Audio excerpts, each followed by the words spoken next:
Good morning mga kadogo. Update ko lang kayo about kay Pickles. Kaninang umaga kasi, kinausap ako ng anak ko na kahapon nakita niya pala na nakapatay ng daga si Pickles. So, napag-isip ako. Kasi ilang araw nang walang ganang kumain po si Pickles. Nung una, alam ko dahil sa shedding lang siya. Kasi pag nagsished yan, di talaga kumakain dahil palandi na siya, pahit na. So medyo binaliwala ko kasi kabisado ko eh. Tapos nasabayan pa siya ng sakit ng ipin niya, di po ba? Pero kailan lang po nagkusang natanggal naman. So wala na, ako okay na, papagaling na to. Hindi pa rin kumakain. Kaya yun nga, buti na lang nasabi ng anak ko na may history pala na nakakain na nakapatay ng daga. Kung kailan lang si Pickle. Si Pickle kasi hunter talaga po yan. Si Kotong kasi is sniffing dog. Magaling sa amoy. Pero hunter din. Alam si Pickle kasi may kill shot. Yung pag ginagat na patay na kagad. So, nung una natutuwa ako ng ganun. Hindi po pala advisable yan mga kadogo. Kaya ako nag-vlog ng kanto. Para na lang po din sa awareness ninyo mga kadogo. Huwag po tayo matutuwa kung pumapatay sila ng daga, ipis or what. Palaka kung meron na, no? Kasi doon po nakukuha yung mga sakit, virus. So, iwasan natin mga kadogo. Kaya nung nalaman ko yun, tinakbo ko kagad sa vet kahapon. Kasi yung mga ganyang cases po, even ano pa lang siya, hinala ko pa lang na dun ang cause kung bakit nawalan ng gana. Mahirap na pong magtiwala dahil namatayan na po ako ng aso due to lepto. Isang araw lang, di umabot ng 2 days patay. Malamit ko po yun, kaisa-isa kong lalaki. Yung sana magiging stud ko dito sa channel ko. Kaya nalungkot din ako. Kaya huwag tayo magtitiwala po. Yung po mga minor na sakit, sa tagal ko pong breeder, ako lang gumagawa. Minor. Pero po yung mga ganito na akala ko na fatal, can you imagine, di po ba, daga. So, hindi ako nagdalawa isip, pinabit ko po siya. So, ayun po, kinuna ng dugo, binigyan ng mga vitamins, everything. Negative naman po siya sa lepto, no? Pero under observation pa ako sabi ng vet. Tsaka binigyan na po siya ng vaccine.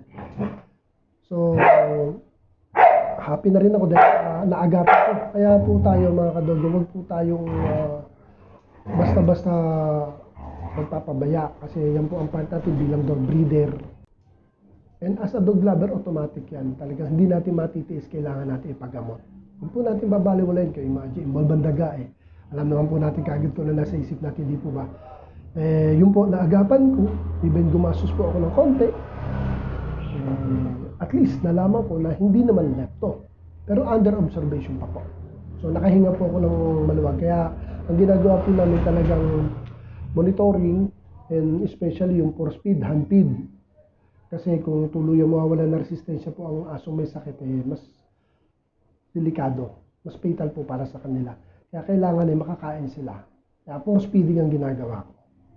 At least po, hindi po lepto. Yung po mismo galing po sa vet. Pero under observation po.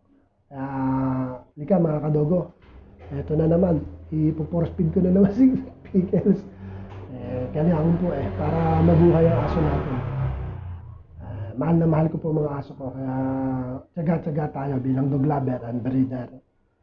Sila po ang kasama ko sa maliit kong hanap buhay, sa dog breeder, dog breeding. So hindi ko po sila pababayaan. So lika mga kadogo, samahan nyo ako, papakainin natin. Painumin na rin ng gamot.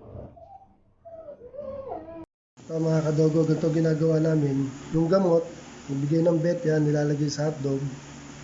Para pag sinubo natin,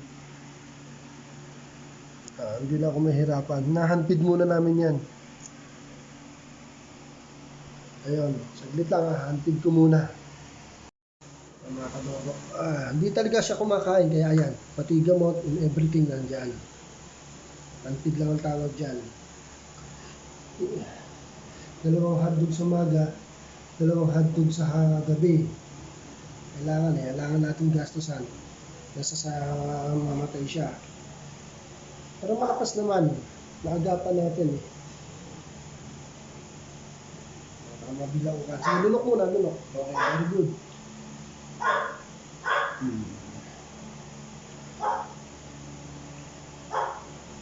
Dami niyang gamot, galing sa vet yun. Ako, gastos. Agapan na kagad niya naman pag may sakit. Mahirap yung nagkakasakit lalo na doon pa natin nahabulin. Kaya wag ninyong hayaang manghuli ng mga daga ang mga aso. Prone sila sa virus. Isa na lang. Tapos inom na ng tubig, ha? Inom ng tubig. Oo. Yung problema lang naman dito, hindi siya talaga kumakain eh. Ayun. Lunok. Naglalaro pa, ayaw pa lunukin eh. Lunok na! Chit. Ako luluwa. Bahala ka, isusubo ko na naman sa iyan. Gusto mo talaga magluwa, imbis na tapos na. 2 hotdog yan, hotdog umaga hapon. Ayun, lunok na. Ganun lang hanggang sa matapos siya mga kadogo. Sige, obserbahan ko muna to, tapos update tayo sa susunod na vlog natin. Good morning, have a nice day mga kadogo.